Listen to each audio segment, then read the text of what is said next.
Welcome back to our show 31 Minutes. Today's episode features different reports such as entertainment and culture. Stay tuned. The chair of University Senate and the acting director of the AUC Forum, Professor Amr Sha'arawi, has recently published his second novel, The Grand Call Revolution. More about his academic life and scientific achievements in the next profile by Toka Omar.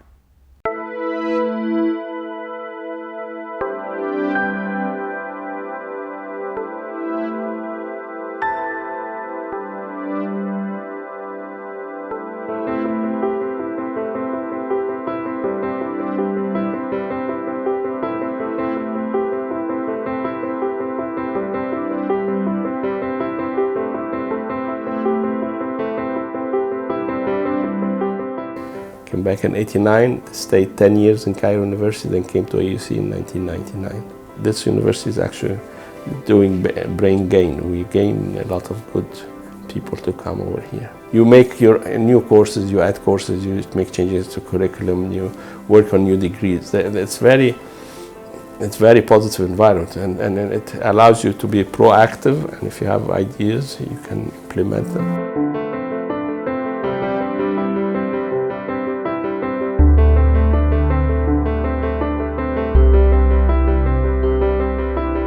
After my term ended, I said I'm not applying for the position again, and I came back to teach. Because I don't think if I stayed longer in administrative jobs, I would not have been able to go back and teach. You interact a lot with students, younger generation, you don't feel you're getting old. And when you teach things, you understand them better.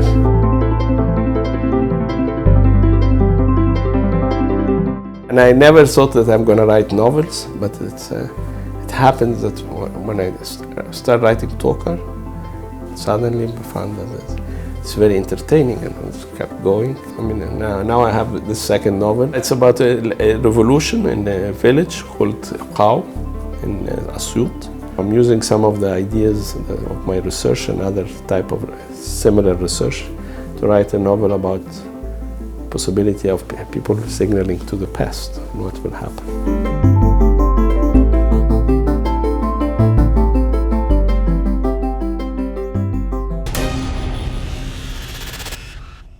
As a classically trained artist, Dalia Farid Fadel is an AUC graduate who is multi-talented and is able to combine different music genres in her performances.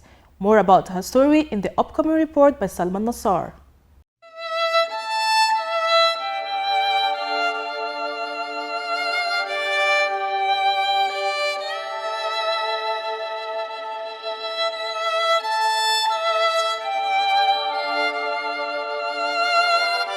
I think I'm a natural performer, I would say. I love the stage, I love telling stories, I enjoy very much the art of performing arts, yeah. Ever since I was a child. Italia, take a chance and try to steal a fiery kiss. Be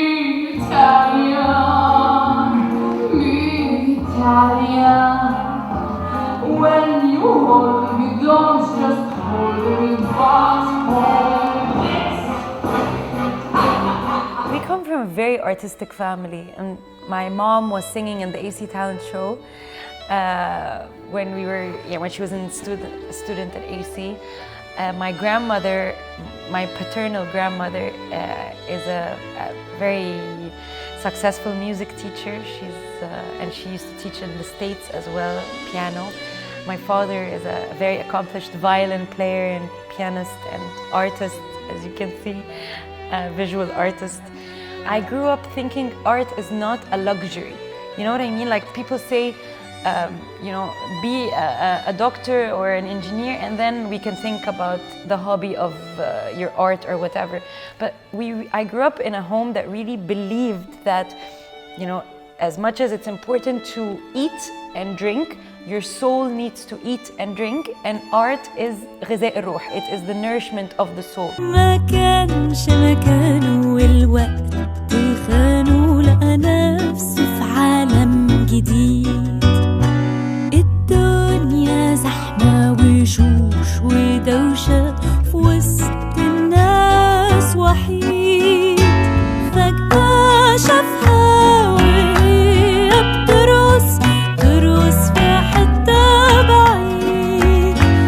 My master's was in musical theater, المسرح الغنائي, which is the combination of singing, dancing, and acting at the same time, which was a very intense program.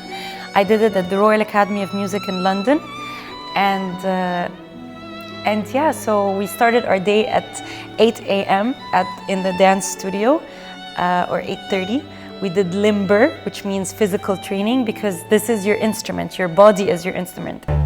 L'oiseau qu'on ne croyait surprendre battit de l'aile et s'envola. L'amour est loin, tu peux l'attendre, tu l'attends plus, mais il est là, tout autour de toi vit. My hope and aspiration is to keep going in what I'm doing here in Egypt, and to put on shows or movies or musical performances, bringing together different talented people in hope of telling a more compelling and powerful story. Hope and love equals life, and no matter how hard things can get, the most important thing is don't lose these. If you lose these, you know, اليأس ضعف وخوف جبان, يعني that's the end, basically. International Women's Day is celebrated globally on the 8th of March, and usually women take this opportunity to voice their concerns and also celebrate their contribution to the community. More on this on the upcoming report. In the upcoming years, we're going to rule the world. I mean, we already do. This is the truth of the matter.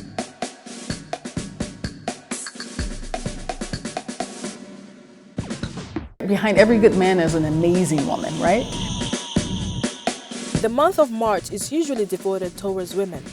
It is a month that has been celebrating women's contribution to the society around the world for the past 100 years, which is not surprising since the month of March is also called Women's History Month, which includes International Women's Day, and in Egypt it also includes Mother's Day. This is also the month where women take this chance and opportunity to address the common issue that they still face up until today. Some of the common issues are lack of women in positions of power, sexual harassment, equal pay, patriarchy and misogyny, and juggling career and motherhood. A Nigerian novelist who is also a public speaker, Chimamanda Ngozi, summed up these issues at a TED Talk which was held 2 years ago. We teach girls to shrink themselves, to make themselves smaller. We say to girls, you can have ambition, but not too much. You should aim to be successful, but not too successful, otherwise you will threaten the man. Here at AUC campus, I wanted to know the opinions and concerns of the students and professors of what they think about International Women's Day. So what do you think of International Women's Day? I think it's one of the most amazing international events that I know of. I really think it's an important movement. Honestly, I don't give it very much attention because I think it's silly to put all the appreciation and an effort to appreciate women in one day of the year. And I think it's a step towards like giving women the respect that they deserve in the world. I think it's a great idea. It really is nice to have one specific day when women are highlighted. It has to be something that we celebrate every day. Because it gives us, even in the littlest 24 hours, a day to recognize all the achievements of women and all that we can be and all that we will be in the future. I also asked them what is the hardest thing about being a woman in their country. Basically, like, I don't know, but being a woman in general is very hard in Nigeria because women are not respected. Women are viewed as inferior to men. Women come second class to men all the time. A woman in Nigeria. Yeah, what is the hardest thing that they face? The Nigerian man. In Egypt, you have to consider the environment and the people around you. Where I come from, I could do whatever I wanted. And, you know, it might be the same as my brother or a male cousin. I didn't feel like I had limitations on what I could do, and I felt like I was treated equally in some regards. What I'm looking forward to in the future is when we see women take over men. That will be really interesting. I hope that like this patriarchal or this gendered ideology would change. I hope they continue to get their voice, get power, and be able to sort of, in a way, make up for literally thousands of years of fighting against these forces that were against them. I hope just equality. That's it. Surely, there have been significant progress from 100 years up until now. Here are some examples. Women could now serve on a jury. They could inherit property just as men. They can open a bank account or apply for a loan, in addition to having a right to abort and having access to birth controls. This is Montura Kamal, AUCTV, Cairo.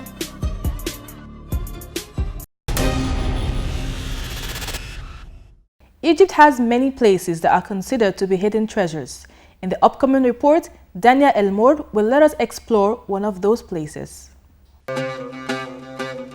Abdeen Palace, a magnificent historical architectural piece located in Cairo that was constructed in 1863 by Khidewi Ismail Pasha. Currently, the palace includes 5 museums. The Arm Museum, which displays different weaponry collection and some rare pieces.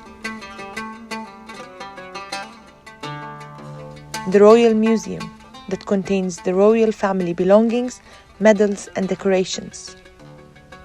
The Historical Museum, that holds historical documents, including important decrees, written in slanted format and signed with the royal logo. The Silverware Museum, which contains silverware antiquities that belong to Muhammad Ali's family. And finally, the Presidential Gifts Museum. متحف الأسلحة دوت اللي أسسه الملك فؤاد عام 1928 وهو أول متحف تم تأسيسه جوه قصر عابدين.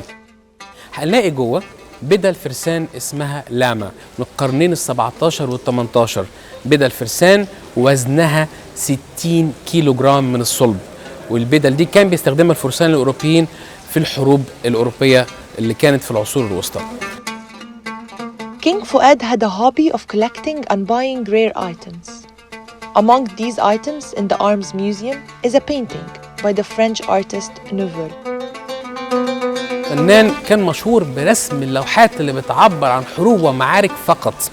عدد اللوحات اللي رسمها في حياته كلها 25 لوحة، ومن الفنان ده كان فرنسي الجنسية وبلاده انهزمت في الحرب دي اللي نتأثر بيها ورسمها، وقعد 5 سنين كاملة يرسم فيها. Another rare item is the coronation sword, which was used for the coronation of the Russian Tsars. It was made in Germany from the 17th century. That is gold-plated with rare precious stones. السيف ده هو أحد أهم السيوف اللي موجودة مش في عابدين، في مصر كلها. The Royal Museum houses a treasure box that belonged to King Farouk. If anyone tried opening this box other than him, بيموت، بينتهي في لحظتها. ليه؟ بيجي عند التكة التامنة دي وبتخرج من الخزنة هنا اهو 4 مدافع بتقتل هذا اللص فورا. In addition to personal belongings, like King Fuad's diary, King Farouk's smoking gears, and a collection of the royals' family tableware that includes salt and pepper salad. متحف الفضيات متحف أنشئ سنة 1998 وبيحتوي على الأواني الفضية. تتميز الأواني الفضية بأنها أعلى عيارات الفضة في الفترة دي من 900 ل 1000، صناعات أوروبية مختلفة، وكمان بتتميز بأوزانها الكبيرة. من أهم المجاميع الموجودة في متحف الفضة هي مجموعة الجاليهات، اسمها جاليه نسبة لصانعها وهو إيميل جاليه، وهو فرنسي واشتهر بالصناعة دي. صناعته مميزة جدا لعدة أسباب. أول سبب إن جاليه نفسه ما ورث سر صناعته لحد. تاني سبب إن كل فازة أو مجموعة مع بعض عبارة عن وحدة واحدة ملهاش شبيه. Overlooking this fountain is a mystery that was not found till today. مدفون جوه واحد اسمه بدران، بس محدش يعرف هو مين. يقال إن كان أي حد يحاول ينقل المدفن ده من مكانه أو يقرب له كان بيحصل له حاجة. اللي دي تتشل، رجليه تتكسر، يقعد دماغه تتفتح، فاعتقدوا ان هذا الرجل رجل مبروك اولي او ذو كرامات. الخديوي خد قراره بإيه؟ بأن هذا المدفن هو الاستثناء، يفضل في مكانه ما يتنقلش، بل إنه بنى القصر كله حواليه. يعني يعتبر هذا المدفن هو سنتر هذا القصر ومركزه، وهو لشخصية لا تمت بأي صلة لأسرة مالكة لا من قريب أو من بعيد. Abdeen Palace is a treasure that gives its visitor a cultural and entertaining pleasure. This is Daniel Moore reporting for AUCTV, Cairo.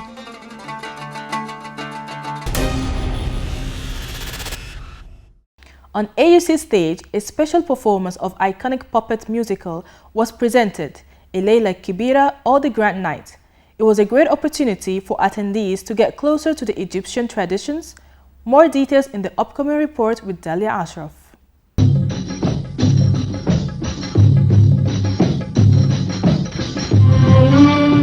These characters came to life and were gathered on this stage for the first time in one of the most famous performances in the history of puppet theater, الليلة الكبيرة, or the Grand Night.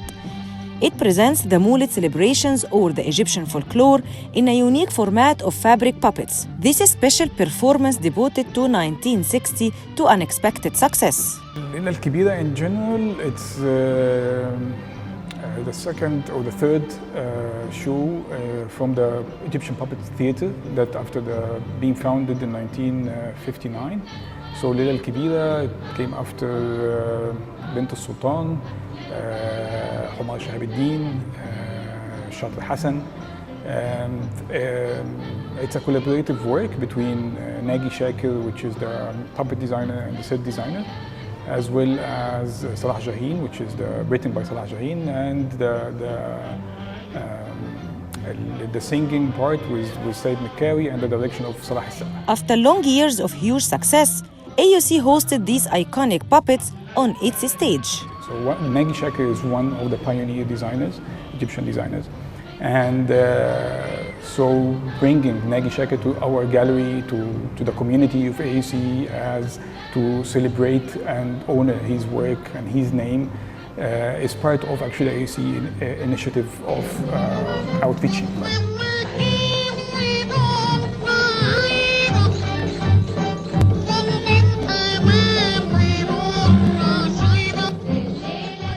The target audience here today at the AUC is actually two different. New generation, which we have no clue what is the puppet culture, which is Lila Kibira one of them, and how it was built 60 years ago, the puppets, because now, as you mentioned before, they have new technology. And the other segment or other target group is actually the people, they lived the first performance of Lila Kibira in 1960. حالا بالا سأصارع أسد إنما إيه متوحش وحخلي وجهه شوارع تسقي بيانات ما يصحش. Although we are living in a digital age, we still enjoy watching the Egyptian folklore, الليلة الكبيرة.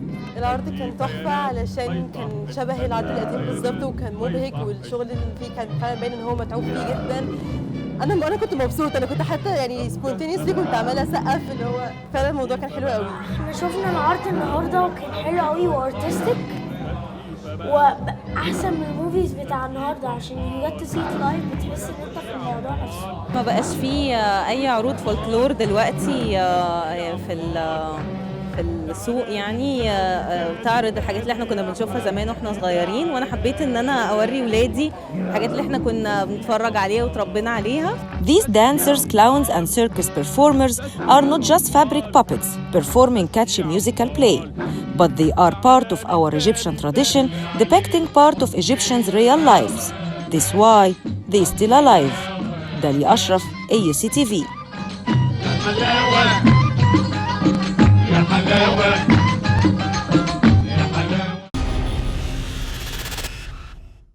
Welcome back. Our guest here today is multi-talented. She's an Egyptian archaeologist and an author of several books. She's also a distinguished professor of Egyptology and archaeology at the American University in Cairo. Welcome, Ms. Ikram. Thank you very much.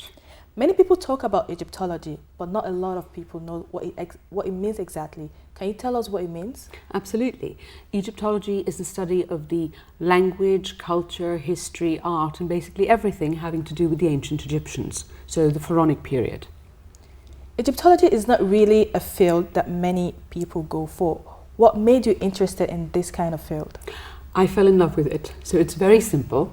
When I was 8, I was given a book about ancient Egypt, and I was mesmerized. And when I was 9.5, we visited Egypt, and I still remember the first time going into the Great Pyramid and visiting the Cairo Museum. So I think for many people who do Egyptology, it's a passion. It's not necessarily a thought out, organized, ooh, I will make this much money if I do it. It's a thing of the heart. Okay. In the museum, we see sculptures, for example, the cow god At-Hur and the cat god Bastet. So did the ancient Egyptians believe in polytheism, or were these sculptures just a symbol for them? I think they were polytheistic, but it's also very difficult for us to say, because even now when you say, oh, everyone in Egypt is, Christian or Muslim, but what does that mean? So we don't know what the inherent meaning for each individual Egyptian, how they viewed religion. But basically, it looks like, to some degree, polytheism. But at the same time, you can also say there are different aspects of the oneness of God. The same way you have 99 names of God, right? So that's almost, you could look at different aspects of God. There are also things that are not considered true Wahhabi Islam, which we practice here, or which the Christians have in terms of saints. So people go to Sayyida Zainab, or you have Saint Christopher, Saint this, Saint Mari Girgis, and so on. So for the ancient Egyptians, again, it was the idea of having many, because the chief god was too busy running the universe. And so someone had to listen to them, so they would have these other deities. So Bastet, the goddess of love; Hathor, the goddess of motherhood; Thoth, the god of writing and exams. So I think they had someone for each individual, so you could have a connection. Who was the chief god? Depends on the time period, but most of the time it was Amun-Re. But the sun god, Re, was really the chief god, because that is the most powerful thing that we have in Egypt.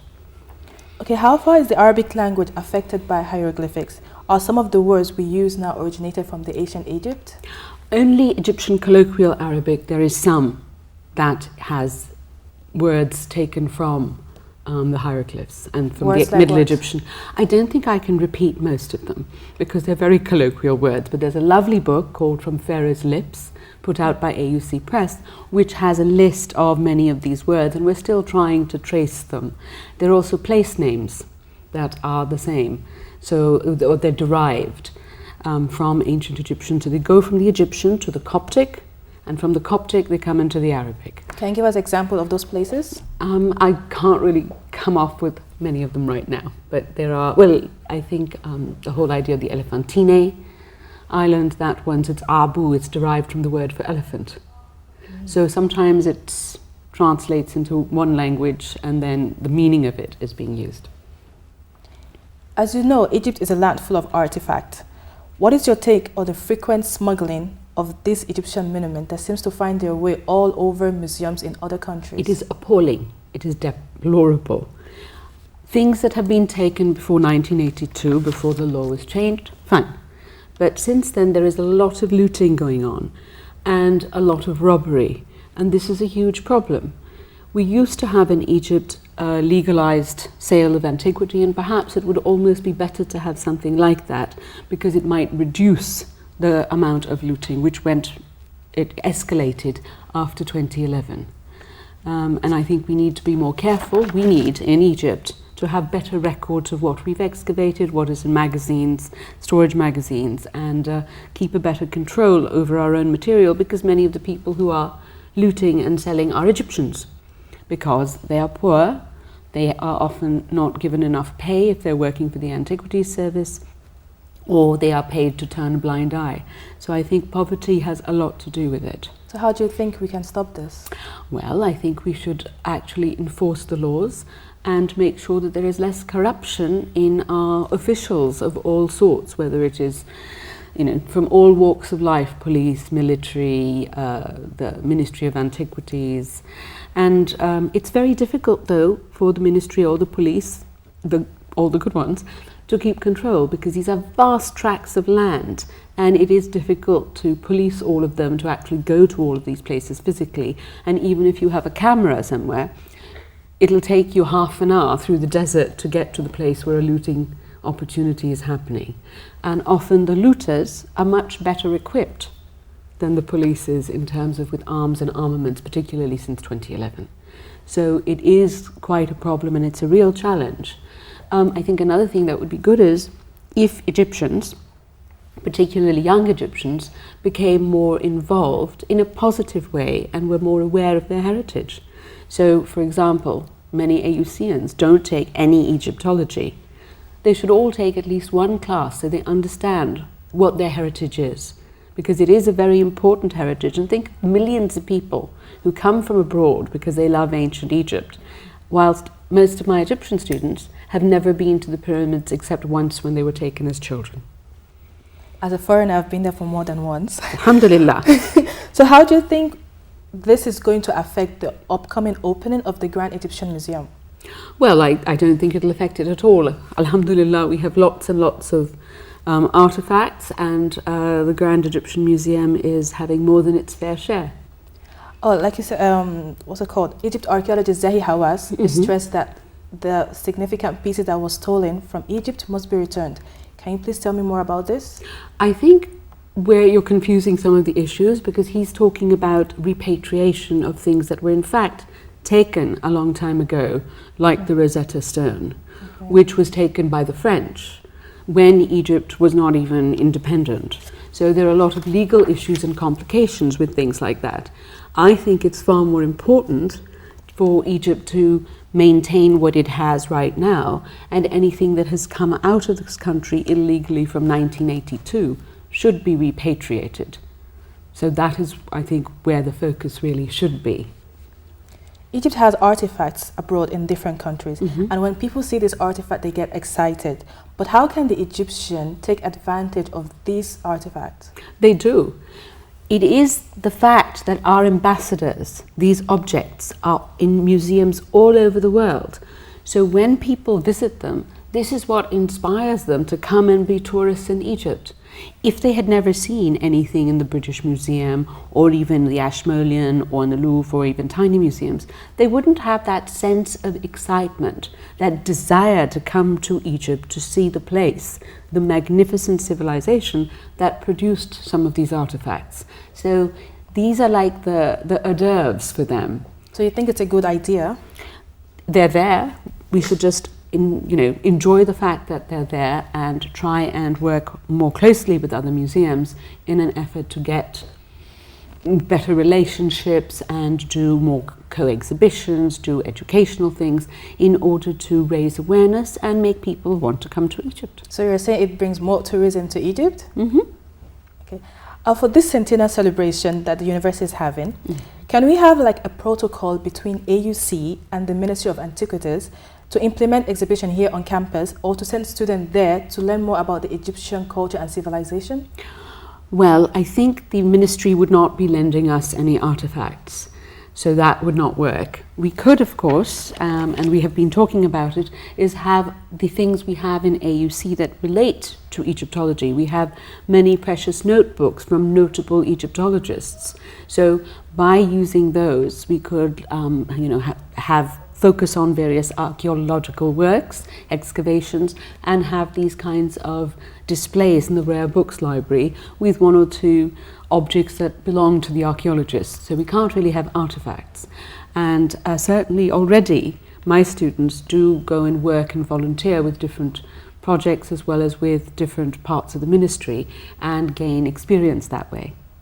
So we already have a working relationship.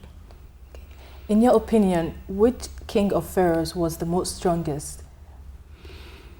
I think that's a very, very difficult question because, of course, over 3,000 years, Egypt changed a lot. So at different points, you need different strengths. My favorite, of course, is Khufu. the builder of the Great Pyramid, because this was a time when Egypt really was establishing itself. It was a time also of great innovation in art, in architecture. There were wonderful trade relationships, and Egypt was a very strong and magnificent country at the time. But of course, there's so many people. There's Hatshepsut, there's Thutmose III, very many pharaohs who had their moment in the sun, as it were. So, do you think there's out there some incorrect information about Egyptology? I am horrified by the amount of bad and wrong information there is available about Egyptology, not just in books, but particularly on the internet. Such as? I don't like my students to use the internet unless they've cleared the sources with me. Well, the fact that ancient Egyptian civilization was made by people from Atlantis, or the pyramids were made using kite power to fly the blocks of stone into place, or the fact that the paws of the Sphinx underneath it are a big maze of hidden passages that contain scrolls filled with hidden secret knowledge. So that just gives you a starting What are the point. correct information for that? As far as we know from all of the scientific work that's been done, there are no great catacombs under the paws of the Sphinx. As far as we know, the ancient Egyptians were the predecessors of the Egyptians we have here today, and they were the ones who are responsible for building the pyramids, for making innovations in art, in architecture, in astronomy, in medicine, in all kinds of science. So really, they're human beings. And that is one thing that people should remember, but for some reason the idea of extraterrestrials is so much more attractive. Of course it is. Do you think there's a relation between Egyptology and technology? Well, certainly the ancient Egyptians had a lot of technologies that were very simple, but we seem to not be able to always understand them today. So the riddle of the pyramids continues to be a topic of discussion. And every year 1 or 2 more programs are made about it, which are increasingly professional and accurate. So I think that there is a lot of connection between the two, and also we're using more new technology to understand the past. So imaging in terms of radiography, radiology, using all kinds of things for looking under the ground, radar, aerial photography, so lots and sort of lots of chemistry to analyze materials to see what the technologies were that the ancient Egyptians had, for example, for mummification. Egyptology has some relation with ancient civilization. How can the Egyptian benefit from this? Well, I think that if you know your past, you are stronger. And also there are many aspects of the past that could inform our behavior in the present and the future. The rotation of crops, the utilization of water, all of these things, if we were more cognizant of, we might in fact be able to go forward and improve things for Egypt today by looking at Egypt historically. What time do you think is best for students to start learning more about Egyptology? Now. All of them should start immediately, but certainly freshmen. But in any time of your academic career, you should take at least 1 Egyptology course, because I think it will be very helpful. And there are all kinds of things that it's quite interesting. People who are math majors or engineers often find that they adore hieroglyphs. So there are all kinds of things you can do. Art majors can take ancient Egyptian art. The architects already have a class dedicated to Egyptian architecture. So there's literature and translation. You can see correlation between ancient Egyptian literature, modern Egyptian literature, folk tales, as well as sort of a general global association with various themes that you see in Egyptian literature. Thank you so much for being with us today. We're looking forward to more of your work. Thank you very much. And that is it for today's episode. I hope you enjoyed today's show. See you next week.